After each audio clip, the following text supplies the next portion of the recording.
విశాఖలోని పార్టీ కార్యాలయంలో జరిగిన మీడియా సమావేశంలో వైఎస్ఆర్సీపీ అధికార ప్రతినిధి కొండా రాజీవ్ గాంధీ మాట్లాడుతూ కింగ్ జార్జ్ హాస్పిటల్లో 12 గంటల పాటు కరెంటు నిలిచిపోవడంతో రోగులు తీవ్ర ఇబ్బందులు పడ్డారని ఆవేదన వ్యక్తం చేశారు.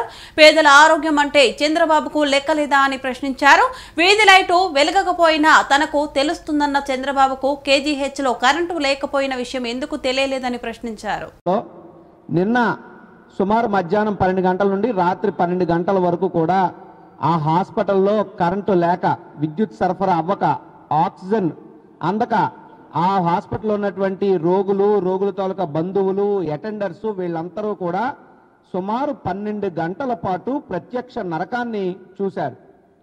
ఏదైనా వ్యవస్థలో, ఏదైనా సంస్థలో ఏదైనా ఇబ్బందులు, అంతరాయాలు కలిగితే అక్కడ ఉన్నటువంటి ఆ ప్రభుత్వం దాని మీద, ఆ ఇన్సిడెంట్ జరిగిన తర్వాత స్పందించేటటువంటి తీరు మీద, ఇన్సిడెంట్ జరిగిన తర్వాత తీసుకునేటటువంటి చర్యల మీద, దానికి సంబంధించి చేసేటువంటి ప్రత్యామ్నాయ ఏర్పాట్ల మీద ఖచ్చితంగా ఆ ఇన్సిడెంట్ యొక్క ఫలితం అనేటువంటిది ఆధారపడి ఉంటుంది.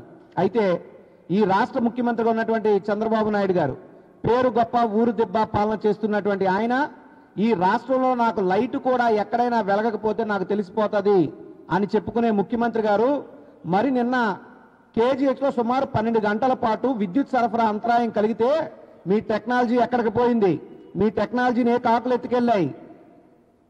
అటువంటి పరిస్థితుల్లో కనీసం ఆ కేజీహెచ్ అనేది ఎక్కడుంది? కలెక్టర్ ఆఫీస్కి ఎదురుగా ఉంది. కనీసం కలెక్టర్ ఎందుకు స్పందించలేదు? సరే, ఉదయం 12 గంటలకు కరెంట్ పోతే ఏదైనా రివ్యూ మీటింగ్లో ఉండొచ్చు, 1 గంటకో 2 గంటలకో కలెక్టర్ రావచ్చు. కానీ ఈ యొక్క యంత్రాంగానికి, ఈ యొక్క అధికారులకి కూడా పేద ప్రజల ప్రాణాలంటే లెక్కలేదు. ఎందుకు ఈ లెక్కలేనితనం, ఎందుకు ఈ నిర్లక్ష్యం అంటే పాలకుల్లో సీరియస్నెస్ ఉంటే అధికారుల్లో సీరియస్నెస్ ఉంటుంది.